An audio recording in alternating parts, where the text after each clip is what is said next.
ദേ പിന്നെ 36 സൈസ് ബാക്കിൽ ഇലാസ്റ്റിക്കും ഫ്രണ്ടിൽ പടിവെച്ചതും പ്രത്യേകം പറഞ്ഞു വാങ്ങണം കേട്ടോ. രാവിലെ ധൃതിയിൽ ബജാജ് സ്കൂട്ടറിൻ്റെ കിക്കറടിച്ചും കൊണ്ടിരിക്കുന്ന സുധാകരനോട് ജലജ പുറകിന്ന് വിളിച്ചു പറഞ്ഞു. ഓഫീസിനടുത്തുള്ള മണിച്ചേട്ടൻ്റെ കടയിൽ നിന്ന് തന്നെ വാങ്ങണം, അവിടെയാകുമ്പോൾ കുറച്ച് വിലക്കുറവുണ്ട്. ഓ എൻ്റെ ജലജെ, നീ എന്നെ നാണം കെടുത്തി അടങ്ങുമല്ലോ. ഇതൊക്കെ നിനക്ക് നേരിട്ട് പോയി വാങ്ങിയാൽ എന്താ? ഞാൻ നേരിട്ട് പോകണമെങ്കിൽ ഓട്ടോറിക്ഷയ്ക്കല്ലേ പോകാൻ പറ്റൂ. അതിന് രൂപ 70 കൂലി കൊടുക്കണം. ആ പൈസ ഉണ്ടെങ്കിൽ 2 ബ്രാ കൂടുതൽ വാങ്ങിക്കാം. അതിന് നിങ്ങളെന്തിനാ നാണിക്കുന്നത്? ഭാര്യയ്ക്ക് അടിവസ്ത്രം വാങ്ങുന്നത് ക്രിമിനൽ കുറ്റമൊന്നുമല്ലല്ലോ. നിന്നോട് തർക്കിക്കാൻ ഞാനില്ല. നേരമൊരു പാടായി, ഞാനിറങ്ങുന്നു. അപ്പോഴേക്കും സ്കൂട്ടർ സ്റ്റാർട്ടായതിൻ്റെ ആശ്വാസത്തിൽ സമയം കളയാതെ സുധാകരൻ ഓഫീസിലേക്ക് പുറപ്പെട്ടു. നഗരത്തിൻ്റെ തിരക്കുകളെ അതിജീവിച്ച് പഴക്കം ചെന്ന സർക്കാർ കാര്യാലയത്തിലേക്ക് ഓടിച്ചു കയറ്റിയ തൻ്റെ 20 വർഷം പ്രായമുള്ള സന്തത സഹചാരിയായ ബജാജ് സ്കൂട്ടറിനെ ടിൻഷീറ്റടിച്ച ഷെഡിലേക്ക് ഭദ്രമായി പാർക്ക് ചെയ്തു കഴിഞ്ഞപ്പോഴാണ് അയാൾക്ക് ശ്വാസം നേരെ വീണത്. ബ്രഹ്മമുഹൂർത്തത്തിൽ ഉറക്കമറന്ന് എഴുന്നേറ്റ് സുധാകരന് രാത്രിയിൽ ഉറങ്ങാൻ കിടക്കുന്നതുവരെ തിരക്കോട് തിരക്ക് തന്നെയായിരിക്കും. സർക്കാർ ഉദ്യോഗസ്ഥനായ സുധാകരൻ എത്ര നേരത്തെ എഴുന്നേൽക്കുന്നത് വ്യായാമം ചെയ്യാനാണെന്ന് ആയിരുന്നു പലരുടെയും ധാരണ. പക്ഷേ 10ാം ക്ലാസ്സിലെ പരീക്ഷയ്ക്ക് വേണ്ടി വെളുപ്പിനെ പഠിക്കാനേ എഴുന്നേൽക്കുന്ന മകൾ ഉറങ്ങിപ്പോകുമെന്ന ഉത്കണ്ഠ കൊണ്ടാണ് അയാളുടെ ഉറക്കം നഷ്ടപ്പെട്ടതെന്ന് പിന്നീട് എല്ലാവർക്കും മനസ്സിലായി. മകൾ ഉറങ്ങാതിരിക്കാൻ സുധാകരൻ അവൾക്ക് കാപ്പിയിട്ട് കൊടുക്കുകയും കാലിനടിയിൽ വയ്ക്കാൻ വലിയ ബേസിനിൽ തണുത്ത വെള്ളം വെച്ച് കൊടുക്കുകയും ചെയ്യും. മുൻപൊക്കെ വീട്ടിലുണ്ടായിരുന്ന പൈക്കളെ കറക്കാൻ 5 മണിയാകുമ്പോൾ കറവക്കാരനെത്തുമായിരുന്നു. 2 പശുക്കളിൽ ഒന്നിൻ്റെ കറവ പറ്റിയപ്പോൾ ജലജയാണ് അയാളോട് പറഞ്ഞത്, ഒരു പയ്യനെ കറക്കാനായിട്ടെന്തിനാ വെറുതെ കൂലി കൊടുക്കുന്നത്? നിങ്ങൾക്ക് കറന്നുകൂടെ? കറവക്കാരന് കൊടുക്കുന്ന കാശുണ്ടെങ്കിൽ മോളുടെ പേരിൽ ഒരു LIC കൂടെ ചേരാമല്ലോ.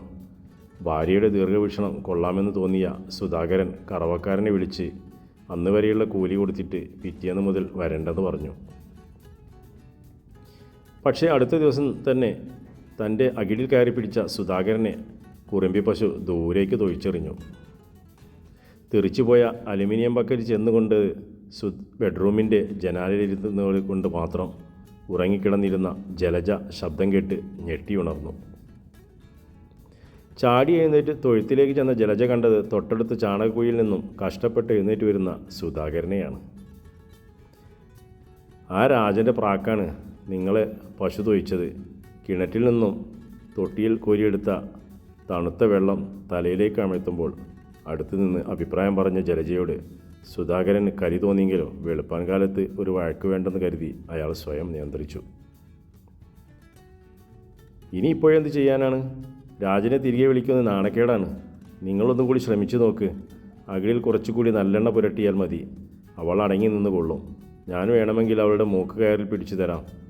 ജലജ പറഞ്ഞത് നേരാണെന്നും കറവക്കാരനെ തിരിച്ചു വിളിച്ചാൽ തൻ്റെ അന്തസ്സിന് കോട്ടം തട്ടുമെന്ന് മനസ്സിലാക്കിയ സുധാകരൻ വീണ്ടും ഒരു ശ്രമം നടത്തി നോക്കി. ഇത്തവണ അയാൾ വിജയിച്ചു. അന്നു മുതൽ സുധാകരൻ്റെ കടമകളുടെ കൂട്ടത്തിൽ കറവക്കാരൻ്റെ ജോലി കൂടി എഴുതി ചേർക്കപ്പെട്ടു.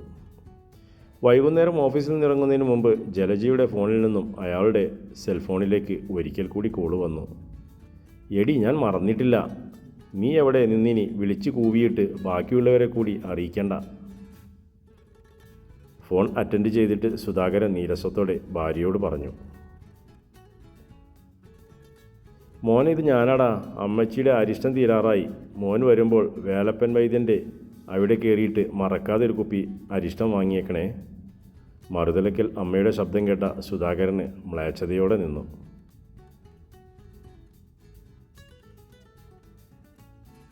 കേട്ടോ സുമേ, സുധാകരൻ സാറിന് നമ്മുടെ മണിച്ചേട്ടൻ്റെ ലേഡീസ് ഗാർമെൻറ്റ്സിൽ നിൽക്കുന്നത് ഞാൻ കണ്ടിരുന്നു. പതുപോലെ പരദൂഷണം കേൾക്കാനായി തൊട്ടടുത്ത അടുക്കളവാതിൽക്കൽ നിന്ന് എത്തി നോക്കിയ അയൽക്കാരിയോട് രത്നമ്മ ആവേശത്തോടെ പറഞ്ഞു. അതെയോ? അപ്പോൾ അയാൾക്ക് എവിടെയോ ഒരു അവിഹിതമുണ്ട്. അവൾക്ക് വല്ലതും വാങ്ങിക്കാൻ കയറിയതായിരിക്കും. അയ്യേ, എന്നാലും അയാളൊരു സർക്കാർ ഉദ്യോഗസ്ഥനല്ലേ? കേട്ടിട്ട് തന്നെ എനിക്ക് എന്തോ പോലെ തോന്നുന്നു. അതിശയോക്തിയോടെ സുമ മറുപടി പറഞ്ഞപ്പോൾ രത്നമ്മയ്ക്ക് ആവേശം കൂടി. അവരുടെ പരദൂഷണം പറച്ചിൽ ജലജയുടെ ചെവിയിലുമെത്തി. അവളുടെ അച്ഛനാണ് അവിഹിത ബന്ധമുള്ളത്. നീ ചെന്ന് ആ യന്ത്രങ്ങളോട് പറഞ്ഞേക്ക് എൻ്റെ ഭർത്താവിന് ആവശ്യമുള്ളതൊക്കെ ഈ ജലജ കൊടുക്കുന്നുണ്ടെന്ന്. പന്ന കലിയടങ്ങാതെ ജലജ ഭരണിപ്പാട്ടോടു കൂടിയാണ് ഏഷണി പറയാൻ വന്നവരെ മടക്കി അയച്ചത്. എൻ്റെ ജലജെ, നിനക്കൊന്ന് പതുക്കെ സംസാരിച്ചുകൂടെ?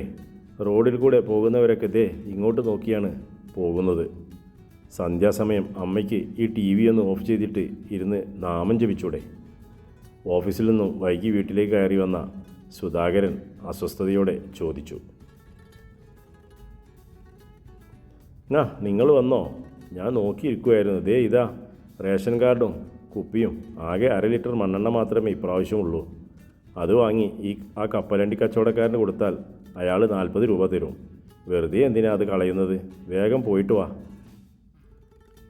എൻ്റെ ജലജെ, ഞാനൊന്ന് കുത്തിയിരിക്കട്ടെ. അകത്ത് അച്ഛനില്ലേ? നീ അച്ഛനോടൊന്ന് പറയ്. അയാൾ ക്ഷീണത്തോടെ വരാന്തയുടെ അരമതിലിൽ തളർന്നിരുന്നു. ഓ, നിങ്ങളുടെ അല്ല അച്ഛൻ, ഞാൻ പറഞ്ഞതാണ്. പക്ഷേ കാലുവേദനയാണെന്നും പറഞ്ഞ് നേരത്തെ കട്ടിലിൽ കയറി കിടന്നു. രാപ്പകൽ കിടന്ന് കഷ്ടപ്പെടാൻ ഇവിടെ ഒരുത്തനുണ്ടല്ലോ. കാലിലെ തൊലി പൊളിഞ്ഞാലും ഞാൻ തന്നെ എല്ലായിടത്തും ഓടിക്കോളുമെന്ന് അച്ഛന് നന്നായി അറിയാം. അല്ലേലും എൻ്റെ ഈ കഷ്ടപ്പാട് ഇന്നും ഇന്നലെയും തുടങ്ങിയതല്ലല്ലോ. വെറുതെയാണെന്നറിയാമെങ്കിലും തൻ്റെ ഉള്ളിലെ ആവലാതികൾ പിറുപിറുത്തും കൊണ്ട് റേഷൻ കടയിലേക്ക് പോകാനായി സുധാകരൻ സ്കൂട്ടറിൻ്റെ പിറകിൽ കിക്കറിൽ കാലമർത്തി.